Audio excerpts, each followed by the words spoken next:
Presiden Joko Widodo, Jokowi, didampingi Ibu Iriana Joko Widodo hari ini, Rabu tanggal 14 September tahun 2022 mengunjungi Provinsi Maluku. Ada satu momen yang memperlihatkan salah satu anggota Pas Pampres harus terjatuh tersungkur saat di antara kerumunan warga saat mengawal mobil Jokowi. Anggota Pas Pampres itu terjatuh karena terhalang masyarakat antusias dengan kehadiran dari Presiden Jokowi dan Ibu Iriana.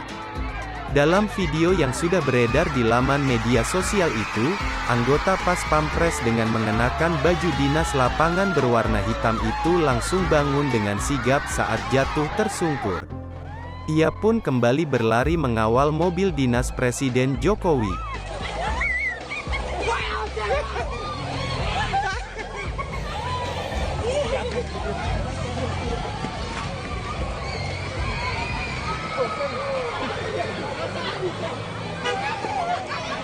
Terima kasih sudah nonton.